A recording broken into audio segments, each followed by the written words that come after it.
The Queen Consort believed she could get away with it unnoticed, just a private plane warming up on the tarmac at dawn, with no press or ceremony. She didn't anticipate the man in the background, a royal guard who had trained for 17 years to see what others didn't. And instead of simply raising an eyebrow when he noticed something what others missed in her bags, he closed the airport. Because it wasn't simply jewelry he found. It was what Queen Elizabeth's personal collection was missing. Now, before we go any further, click the subscribe button and enable notifications, because what happened next wasn't just a royal flight going down. It revealed a scandal that reached the highest levels of the family, and it began in a location where no one was supposed to look 2 days prior. While cleaning the East drawing room at Raymill house, a charity steward grabbed a fallen pen from under an old cabinet. Elizabeth II, by God's grace, was the case with the crest that made her stomach drop as her fingertips touched chilly velvet.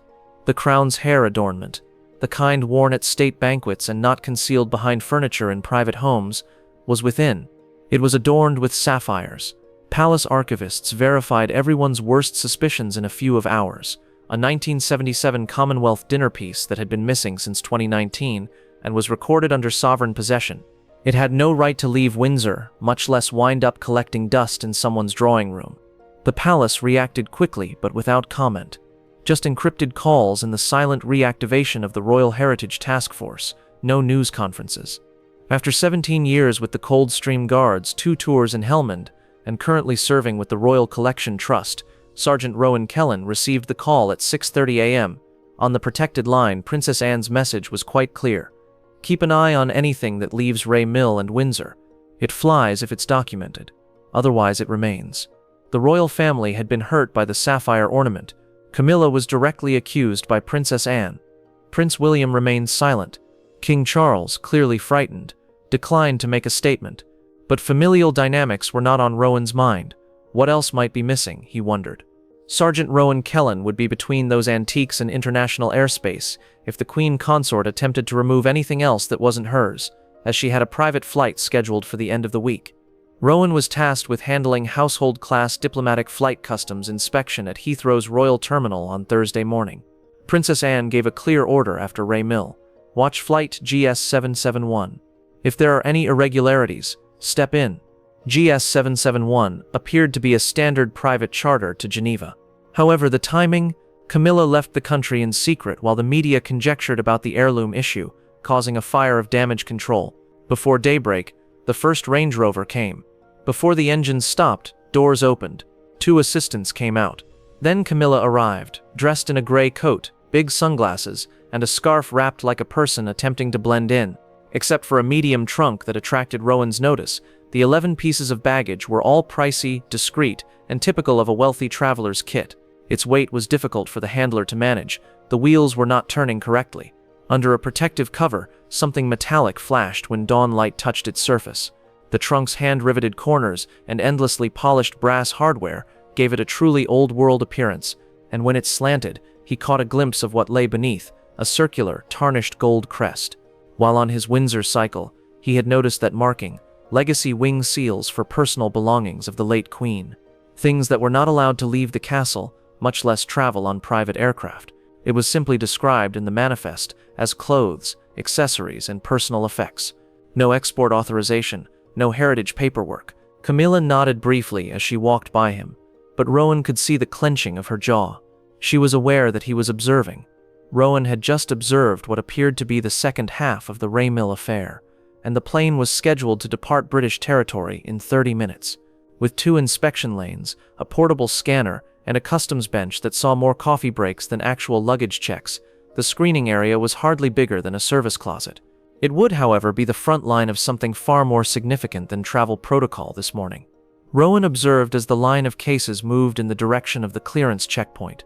Designer bags, including jewelry pouches, cosmetics caddies, and 2-wheeled wardrobes, were processed graciously and with adequate documentation. However, one of Camilla's assistants acted with unexpected urgency when they arrived at the suspicious trunk. The man proclaimed, "This one bypasses screening," and he attached a clearance tag on the handle. Before the customs officer could wave it through, Rowan moved forward and said, "Household exemption, direct to aircraft." He said, "I'll need that case on the scanner first," with the subdued authority of someone who didn't have to speak loudly. With a nice suit, a diplomatic smile that stopped short of his eyes, and an early 30s appearance, the aide turned. "It's marked exempt under Household Clause 7.3. I understand, but there's a weight discrepancy flagged in the manifest. Standard verification process." The assistant paused.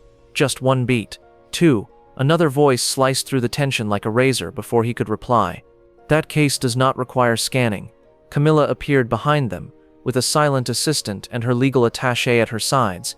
Her voice carried steel wrapped in silk, but her scarf had relaxed a bit, exposing a string of pearls across her throat. Rowan looked over at her. "Mom." If there had been any warmth behind it, her lips would have curled into a smile. "These are personal belongings, Sergeant, protected under diplomatic customs protocols." "I'm aware of the protocols, Mom, but I'm required to verify any case bearing heritage markings, and this trunk displays what appears to be a royal crest." Camilla's legal attaché came forward, her voice taut with barely contained annoyance, and said, "There is no basis for suspicion. The crest suggests otherwise. Legacy Wing classification requires documentation that I don't see in the manifest. Sergeant, we've endured quite enough harassment from the Royal Collections watchdogs this week.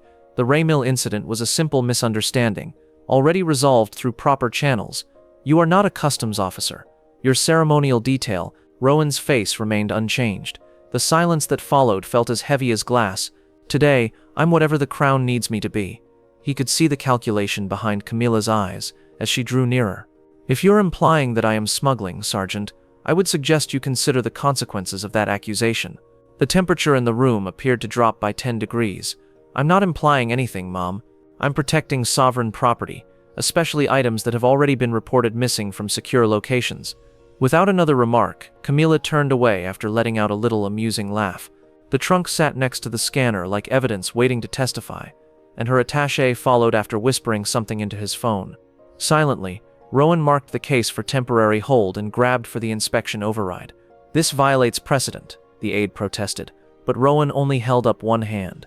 He stood next to the trunk and folded his arms, saying, "Then today we set a new precedent." That case was no longer merely suspect. He was determined to keep it on the ground until someone with actual authority came to claim it, since it was the key to everything. With a soft magnetic click, the door to the inspection room closed, leaving Rowan alone with the trunk and the weight of what he was going to see. A man who had learned to spot wrongdoing was given the opportunity to confirm what everyone had previously suspected. No ceremony, no spectacular announcement. Kneeling next to the case, he studied its construction. Brass corners smoothed by decades of use, leather hands stitched over a hardwood frame.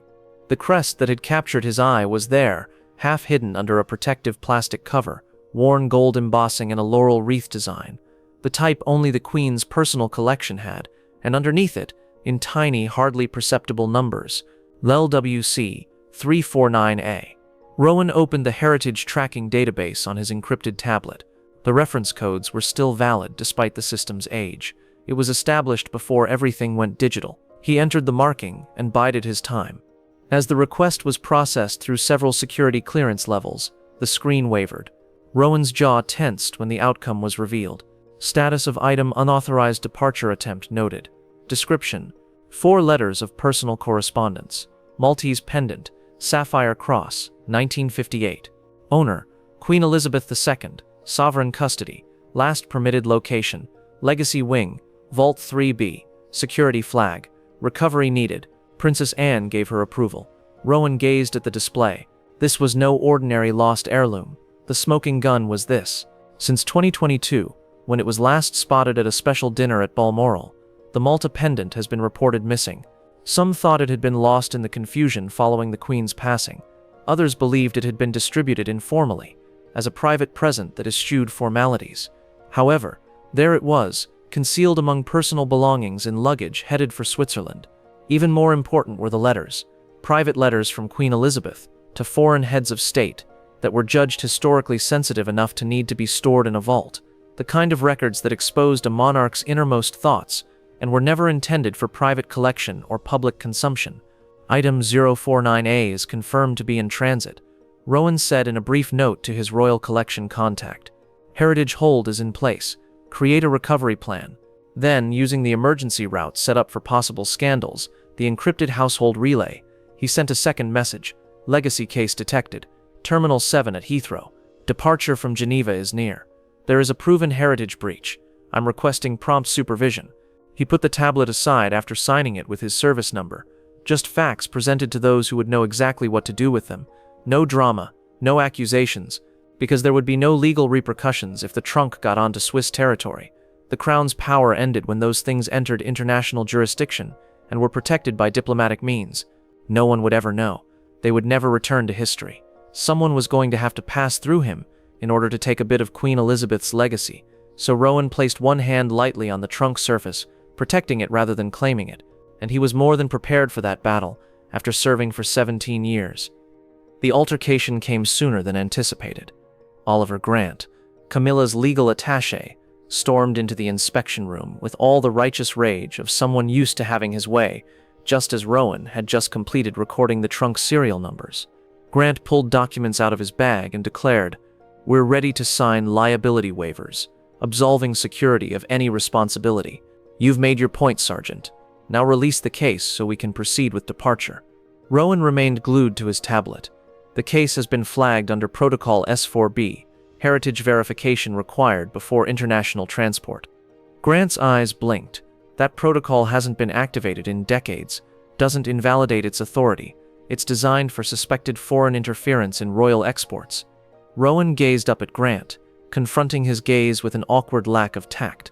When someone attempts to export sealed sovereign property without authorization, I'd say the interference is definitely foreign to proper protocol. Grant took a step forward and spoke in what he likely believed to be a menacing whisper. "You realize this is a royal departure. You're obstructing a sovereign's travel." "No," said Rowan coolly. "I'm temporarily holding a single item pending verification. The passenger is free to board whenever she chooses. The plane can take off on schedule, just not with this particular trunk." There was a long pause between them, full of meanings neither man wanted to express out loud. Rowan went on to say, "I'm not here to create scenes, but if that case leaves this terminal without proper heritage clearance, I'll be filing an official breach report, and once that enters the Royal Archive system, the discretion you're counting on evaporates completely." Grant grew gloomy. "You're playing a very dangerous game, Sergeant." Grant turned and strode out of the room, his phone already at his ear, saying, "I'm not playing anything. I'm protecting what belongs to the Crown, not to any individual member of the royal family." Rowan turned on his tablet's heritage hold protocol, which sent off a series of stealth security checks across the terminal's computer networks. Passengers and employees could not see anything, but every request for entry to that trunk would now result in quarantine. Until someone with Crown-level authority could break the lock, the lawsuit was essentially put on hold. "Legacy trunk confirmed," was the last message he entered into the encrypted relay. "Documented heritage breach. Keep active. Sergeant R. Kellen waiting for authority." He then stepped back and bided his time. He lacked political influence. He has no royal ancestry or media links. He only had 2 combat tours, 17 years of service, and one unwavering principle that when you see anything wrong, you don't let it go. Learned in environments where values were more important than protocol. Not until you're told to move aside by someone in a higher position than you. You don't move easily, even then. It was a simple knock on the door of the inspection room. 3 solid raps that somehow conveyed more authority than Grant's entire tirade. Queen Camilla herself entered as the door opened. Unannounced, she came in with what appeared to be a legal brief, Grant and a younger aide at her sides. Her heels made a precise clicking sound against the tile floor, as if she had trained to demand attention just by being there. She moved with the practiced assurance of someone who was still very much in charge, which was unusual for a lady who was allegedly escaping disgrace. The trunk was sitting unopened on the inspection table. "You've created quite the delay, Sergeant," she added. "I'm curious what you think you're accomplishing." With his hands clasped behind his back in parade rest, Rowan stood next to the case. "Heritage verification hold has been initiated under Protocol S4B. Mom, there was all the warmth of a winter morning in Camilla's smile. "You're aware that household luggage is exempt from such scrutiny?" "Yes, Mom. But this trunk isn't listed under standard household inventory. It bears legacy wing markings that match an item recently recovered at Raymill House, an item that was never authorized for personal relocation." Grant moved forward once again. "We've already explained that the previous issue was a filing error, an administrative oversight that's been corrected. That oversight led to the Crown reclaiming property that has been under sovereign protection since 1990. This case bears identical classification markings, Rowan stated, keeping his gaze fixed on Camilla. Camilla took a step forward, examining his face as intently as if attempting to decipher a foreign language. And you believe I am attempting to smuggle crown property out of the country? I haven't accused anyone of anything specific, Rowan said thoughtfully in response. But I've documented the markings, noted the weight inconsistencies, and triggered verification protocols to prevent another oversight. According to Camilla, this is deeply insulting. As she turned to face the surveillance camera that was installed in the corner, Rowan said nothing. An insult that will have consequences. Overhead, the fluorescent lights hummed. Grant looked at his timepiece. Departure is scheduled in 18 minutes. When Camilla spoke, her voice became almost icy. Then I suggest you release this case immediately before your career becomes the next casualty of this family's internal paranoia. Rowan didn't flinch as she stared. It hung in the air like smoke from a discharged gun. I'm not here for a career, Mom. I'm here for the crown. For an instant, it felt as though something would break. A command yelled, a danger materialized, a boundary violated that could not be undone. Rather, Rowan stepped silently back and lightly touched the tree with one hand. He was merely putting himself between the case and anyone who might attempt to transfer it. He wasn't threatening or asserting ownership. Only he could hear Camilla's voice fade to a whisper. You think a uniform and a protocol manual can stop me? Rowan's answer was just as silent.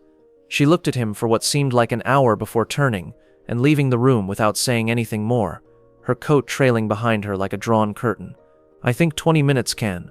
Grant followed, his displeasure evident in every movement as he muttered loudly into his phone. Rowan stayed by himself with the trunk and the knowledge that he had just gone too far and couldn't turn back. Holding the line, however, occasionally meant remaining silent and merely putting oneself in the way of those attempting to alter history. There was no fanfare or ceremony to announce arrivals at the perimeter gate of the Royal Terminal. A solitary black Range Rover without diplomatic plates, escort cars, or a visible security force was able to slip through it when it opened quietly and effectively.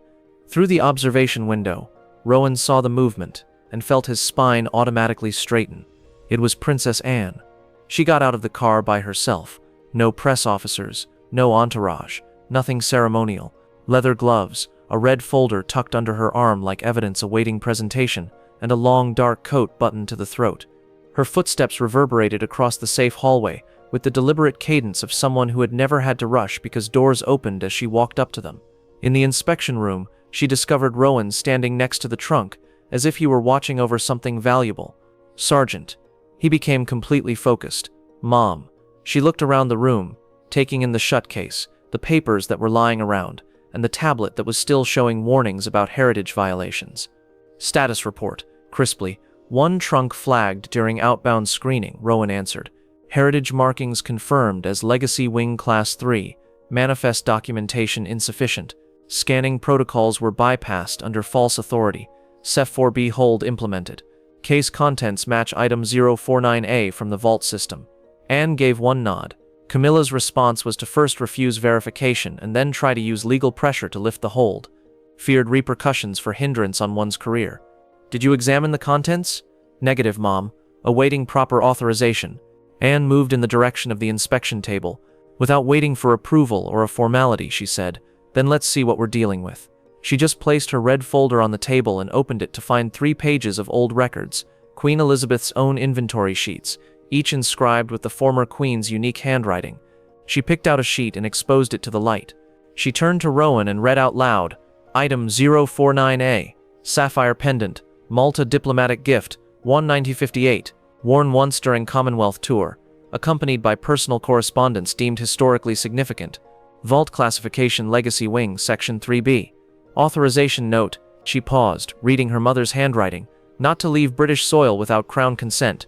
Verify the markings. In order to reveal the crest behind its protective covering, Rowan tilted the trunk toward the overhead light. He breathed softly, describing the piece exactly like the one recovered at Raymill. Confirmed match. Gold laurel pattern. Outer rim showing age wear. Serial numbers correspond to vault documentation. Before she could say another word, the door opened. Camilla didn't knock and went in. Oliver Grant follows closely. When she noticed Anne standing next to the open documents, she came to a sudden stop. Anne spoke before Camilla was able to say anything. We recovered one heirloom from your private estate. You never reported it missing. You never explained how it got there. And now a second case with matching markings, matching vault classifications, is being moved out of the country under false documentation. Camilla's calmness wavered a bit. Those items were personal effects given to me privately by the Queen herself during informal moments. They were never part of official state collections. With her mother's handwriting clearly evident, Anne held up the inventory sheet. Then perhaps you can explain why they're still listed here in Mother's own hand, with explicit instructions that they remain under Crown protection. In an attempt to step in, Grant said, "Your Royal Highness, with respect." Anne didn't give him a look. "The trunk stays." Camilla opened her mouth to protest, but she didn't say anything. Rowan watched history play out in real time as he stood still next to the case. Because someone with actual authority had walked into the room for the first time since the Raymill scandal. And suddenly it was all going to be different. The inspection room's quiet seemed fragile, liable to break at the first incorrect word. "Sergeant Kellen," Princess Anne replied, her gaze never leaving Camilla's face as she broke it with surgical precision. "Open the trunk." Rowan didn't hesitate to move. Just the silent effectiveness of someone carrying out lawful orders, no pomp and circumstance. With gentle clicks, the brass latches came loose, and the lid rose to reveal a neatly lined, cream silk interior. Everyone was astounded by the contents. 4 letters that had vanished from safekeeping were in archival sleeves, their envelopes containing the distinctive handwriting of Queen Elizabeth II. The sapphire cross of Malta was now tucked away in the middle, covered in protective linen, and crammed between scarves like illegal goods. The pendant, a 1958 diplomatic gift that was worn during a Commonwealth visit, was reduced to smuggled luggage after it grabbed the fluorescent light and threw it back in vivid blue bits. It was clearly a handcrafted scene from the early 1950s, completely irreplaceable, irreproducible, and irreplaceable. The matching inventory page, Mother's own paperwork, was pulled out of her folder by Anne. Quote, "Multi-pendant and associated correspondence to remain with archival collection, not to be exported, gifted, or divided from Crown holdings." 2 times highlighted. Camilla remained silent. Her chin was still up in obstinate silence, but her face had become pale. Grant tried one more time. "Your Royal Highness, there's no evidence of criminal intent. These could have been confused with other items after the Queen's passing. Administrative errors happened during transitions." "They weren't confused," Anne cut in, her tone piercing his justifications like a knife. "They were removed. One piece ended up hidden at Raymill. This collection was about to be flown to Switzerland. Both sets belonged to the Crown, not to any individual."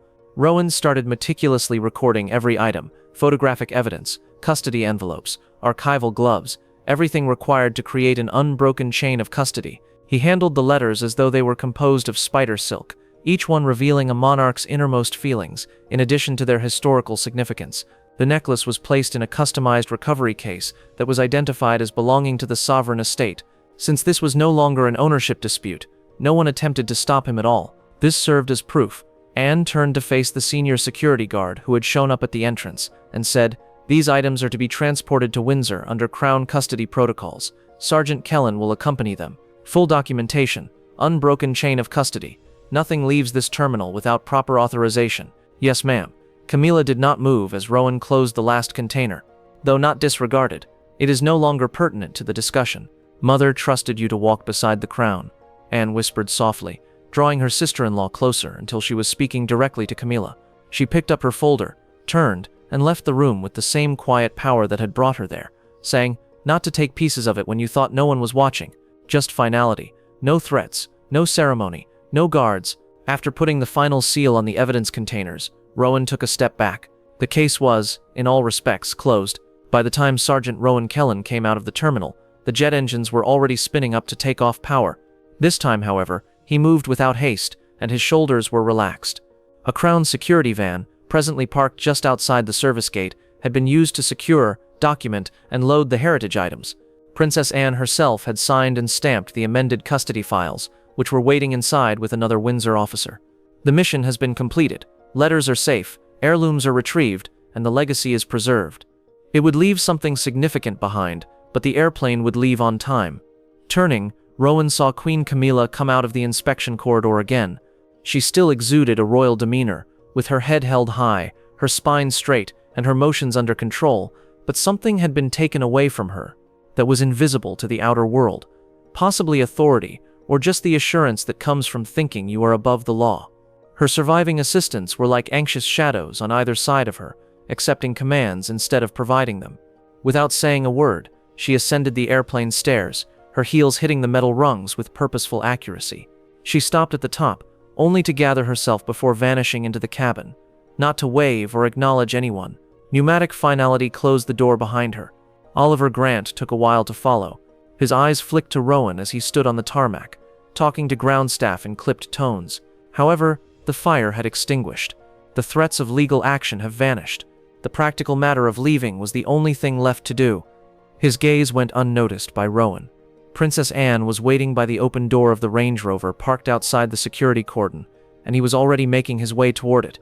As he came closer, she gave him the smallest acknowledgement nod. Simply, "You held the line," she said. Rowan thought about this for a while. Her attempt was to make history into luggage. Anne's mouth twitched, almost like a smile. History is not without its repercussions. The jet's engines roared to life behind them, and the plane started taxiing toward the runway. Rowan turned to see how everything was going. There was no fanfare or ceremony, just a silent departure beneath a sky that had at last made the decision to become brighter. Camilla was heading out. The whole tale would never be known to the public, not right away, and most likely never. Speculation, well-crafted remarks, and the customary dance of royal crisis management would all be present. However, what was important remained on British soil, protected by those who knew that duty wasn't always accompanied with headlines. Without any fanfare, Anne got into the Range Rover. The door shut, the engine roared to life, and the car backed out of the terminal as stealthily as it had come. Until the plane's wheels lifted off the ground and its lights vanished into the dawn sky, Rowan stayed on the tarmac. Then he gave himself permission to take a deep breath. Not triumph, not pride, simply the silent fulfillment that comes from doing the right thing when no one else is around. Because he had ultimately failed to save a life or avert a catastrophe. He had stopped a heritage from being stolen, and that was sufficient at times. In order to preserve crown legacy, should a royal guard have the power to halt a queen's luggage? Was Princess Anne right to step in and retrieve the items herself? And would you have put everything on the line to maintain that line if you had been Sergeant Rowan Kellen? Please share your opinions in the comments section below. We read each and every one. Click like now if you think Sergeant Kellen did the right thing by putting duty before convenience and tradition over rank. Make sure you have notifications enabled on your subscription so you don't miss any of the stories that show you what truly goes on behind the most secure doors of the monarchy. Tell someone who thinks that Queen Elizabeth's legacy should never have been transported across borders or hidden away in private collections. You are precisely the type of viewer for whom we write these stories, if you are still here. Click on the next video that appears on your screen. We'll see you tomorrow with another tale that demonstrates that sometimes the most significant conflicts are waged in silence by those who never claim victory.